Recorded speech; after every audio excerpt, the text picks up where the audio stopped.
And the dollar continues its drop this morning following 6 days of gains after a weaker than expected economic report raised concerns the U.S. recovery may be fragile. Joining us now on the phone with an outlook on currencies as we head into 2010, Ashraf Laidi, chief market strategist at CMC Markets. Thank you for joining us. Now, Ashraf, did the rally really suggest any changes for the dollar's prospects?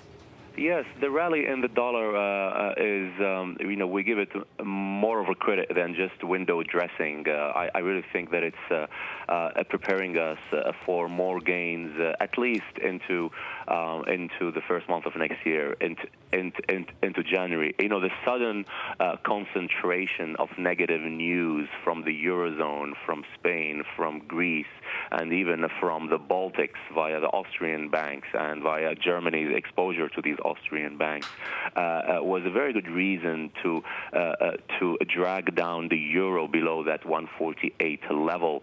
The fiscal challenges for 2010 in the UK were also responsible for dragging the sterling back below 157. I'm just mentioning the negative news from outside the US, but there were some positive news from the US, like we saw better expected recovery in the US job market.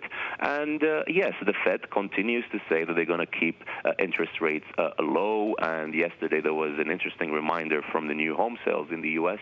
So that is really serving to place a ceiling on the dollar. But we could see further gains in the dollar, at least in January.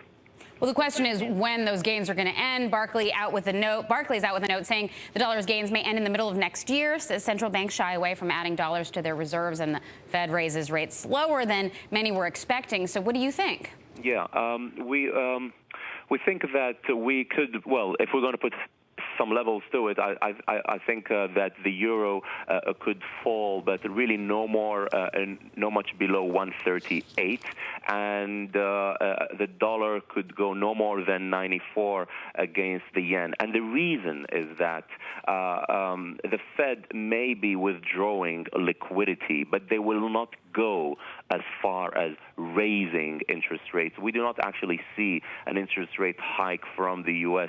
until probably in the end of the fourth quarter. A lot of people are talking about raising interest rates, Gigi, in the U.S. Well, here's the thing.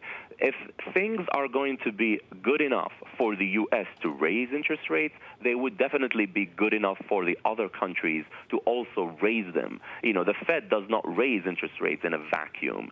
So speaking from an interest rate differential point of view, the countries that have already started raising interest rates, and like in Australia, like New Zealand, and could be maybe later in Norway, would definitely be more than happy to do so, and they will maintain their interest rate advantage relative to the dollar. But that would not really happen until in the middle of the year.